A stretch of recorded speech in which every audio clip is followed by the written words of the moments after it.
आपण पाहत आहात RK न्यूज, बातमी तुमची, आवाज आमचा। अतिग्रे ग्रामसभेत थकीत घरफाळा करास 25% सवलत मंजूर। अतिग्रे तालुका हातकणंगले येथील ग्रामपंचायतीत आयोजित विशेष ग्रामसभेत थकीत घरफाळा करास 25% सवलत देण्याचा ठराव सर्वानुमते मंजूर झाल्याची माहिती सरपंच सुशांत वड यांनी दिली।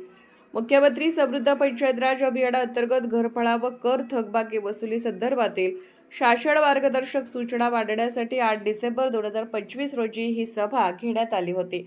ग्रामपंचायत अधिकारी बाबासाहेब कापसे यांनी शासन निर्णय व विषय पत्रिकेचे वाचन केल्यानंतर सभेत शासनाच्या 50% कर सवलतीच्या प्रस्तावास नागरिकांनी तीव्र विरोध दर्शवला। नियमित कर भरणाऱ्यांवर अन्याय होणार असल्याचे मत नागरिकांनी व्यक्त केले।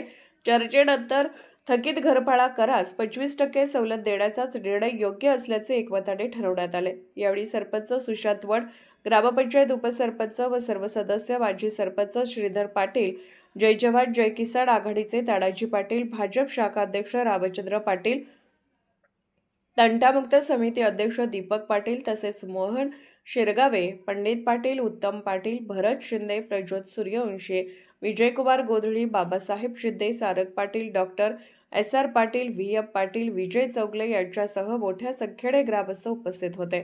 सवलत ही 1 एप्रिल 2025 पूर्वीच्या फक्त निवासी इमारतीवरील घरफाळा थकबाकीपुरती मर्यादित राहणार असून सन 2025-26चा संपूर्ण कर 100% भरलेल्या खातेदारांनाच या सवलतीचा लाभ मिळणार आहे। तसेच 31 डिसेंबर 2025 पर्यंत घरपट्टी न भरल्यास संबंधितांचे पाणी कनेक्शन बंद होणार असून शासकीय लाभही मिळणार नाही, असे सरपंच सुशांत वड यांनी मांडले। RK न्यूज चॅनलला लाईक करा, शेअर करा आणि सबस्क्राईब करा।